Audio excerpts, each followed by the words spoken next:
শেষ মুহূর্তে এসে আমি ফিরে আসব না, শেষ সময়ে আমি হাল ছেড়ে দেব না। আমি ততক্ষণ চেষ্টা করব যতক্ষণ না জয়ের ট্রফিটা আমার হাতে আসছে। সবাই যদি পারে তাহলে আমি কেন পারবো না? হ্যাঁ, আমি অবশ্যই পারবো। পারবো মানে পারবোই।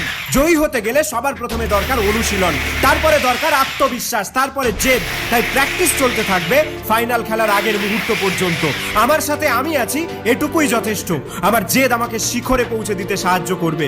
লোকের কথায় আমি কান দিই না। কে কি বললো বা কে কি বলবে তাতে আমার কিছু যায় আসে না। আমি শুধু এটাই বুঝি যে আমাকে করতেই হবে। হ্যাঁ, আমি শুধু এটাই জানি যে আমাকে যে কোনো প্রকারে জিততেই হবে। আমার স্বপ্নগুলোকে বাস্তবে করে দেখাতে হবে। দুঃখ, কষ্ট, বেদনা, যন্ত্রণা, আমি কোনো কিছু তোয়াক্কা করি না। আমি শুধু ভয় পাই হেরে যাওয়ার। হ্যাঁ, আমার শুধু ভয় হয় পরাজিত হওয়ার। যে কোনো প্রকারে আমাকে জয়ী হতেই হবে। প্রত্যেকটা সেকেন্ড আমার কাছে অনেক মূল্যবান। আমার জীবনের প্রত্যেকটা মুহূর্ত আমার কাছে অনেক দামি। না, আর আমাকে হাত পা গুটিয়ে বসে থাকলে হবে না। অনেক হয়েছে, কিন্তু আর না। এবারে শুরু হবে আসল খেলা। আজ থেকে আর এক মুহূর্তও নষ্ট নয়। হ্যাঁ, আমি নিজেকে কথা দিয়েছি যে আমি নিজেকে প্রতিষ্ঠিত করেই ছাড়বো। আর আমি যেটা কথা দিই সেটা আমি করে দেখাই। যে কোনো প্রকারেই আমি সাকসেসফুল হয়ে দেখাবো।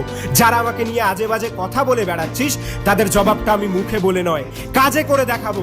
রেডি থাকিস আমার শত্রুরা, কারণ আমার সফলতা দেখে খুব শীঘ্রই তোদের জ্বলন শুরু হবে।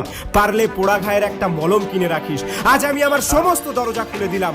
আমার পায়ের বেড়ি আমি ছেড়ে দিলাম। আমার মধ্যেকার আগুনটা আজ আগ্নেয়গিরি হিসাবে বেরিয়ে আসুক। জ্বালিয়ে ছারখার করে দিক আমার শত্রুদের শত্রুতা। আমার সফলতার আলোতে আলোকিত হোক চারিদিক। কে বলেছে আমি পারবো না? সবাই যদি পারে তাহলে আমিও পারবো। অসম্ভব, ইম্পসিবল, ডিফিকাল্ট,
সিমেন্ট ম্যান,